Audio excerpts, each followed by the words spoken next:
ఖమ్మం జిల్లా ఇక కొరుకుడు పడదని కేసీఆర్ డిసైడ్ అయిపోయారా? ఖమ్మం జిల్లాపై ఆశలు వదులుకున్నారా? అక్కడ గెలవడం కష్టమేనన్న నిర్ణయానికి వచ్చారా? ఆ సీట్లను వదిలేసి ఎన్ని గెలవాలనే లెక్కలు వేసుకుంటున్నారా? పరిస్థితి చూస్తుంటే అవుననే అనిపిస్తుంది.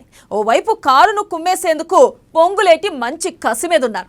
తుమ్మల సైతం బీఆర్ఎస్ కు బిగ్ షాక్ ఇవ్వక తప్పదనే చెబుతున్నారు. ఇన్నాళ్ళు కలిసిన కామ్రేడ్లు సైతం ఎర్ర జెండా పవర్ ఏంటో గులాబీ బాస్ కు చూపిస్తామని వెయిట్ చేస్తున్నారు. మరి ఈ మూడు గండాలను కేసీఆర్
ఎలాగైనా ఓడించాలని గట్టి పట్టుదలతో ఉన్నారు.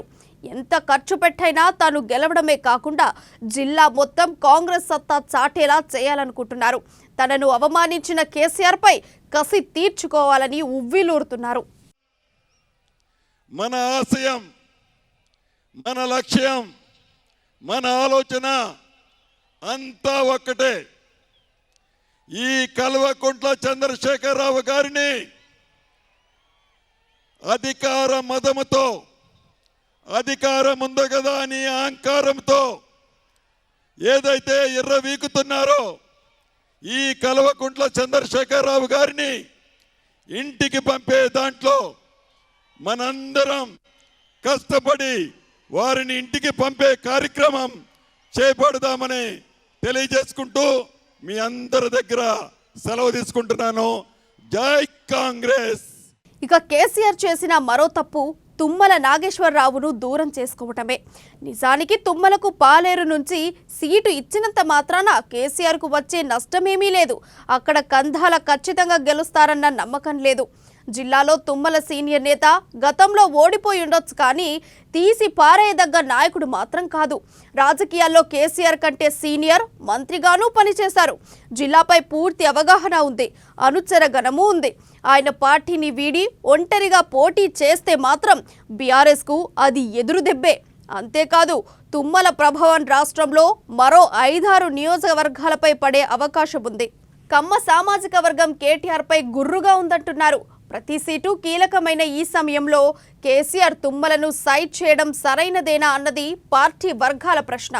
భగవంతుడు ఇచ్చినటువంటి అవకాశం, జిల్లా ప్రజలు ఇచ్చినటువంటి అవకాశం, మీరు ఇచ్చినటువంటి అండదండలు, నేను నాగలు దున్నుకునేటటువంటి సామాన్యుణ్ణి నన్ను ఈ రాష్ట్రానికి మంత్రి చేసి ఇన్ని పనులు చేసే అవకాశాన్ని ఇచ్చిన ఖమ్మం జిల్లా ప్రజల యొక్క రుణం నేను తీర్చుకోలేనని చెప్పి కూడా ఈ సందర్భంగా మనం చేస్తున్నాం. మీరు ఇచ్చినటువంటి అవకాశం ద్వారా ఉభయ రాష్ట్రాల్లో కూడా అన్ని నీటిపారుదల ప్రాజెక్టులు, అన్ని నదుల మీద వంతెనలు, అన్ని గ్రామాలకి రహదారులు, అందరికీ విద్యా సౌకర్యాలు, వైద్య సౌకర్యాలు కల్పన చేసేటటువంటి సుదీర్ఘ రాజకీయ అవకాశం నాకు 3 ప్రభుత్వాల్లో దక్కింది.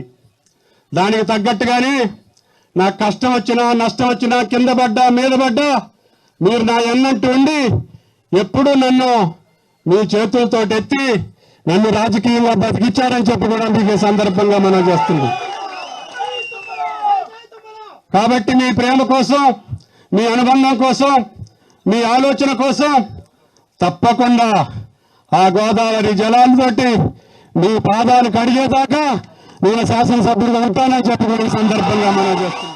మరోవైపు కమ్యూనిస్టులను దూరం చేసుకోవడం కేసీఆర్ చేసిన మరో మిస్టేక్ అంటున్నారు రాజకీయ పండితులు. ఉమ్మడి ఖమ్మం జిల్లాలో కామ్రేడ్లకు ఎంతో కొంత పట్టుంది.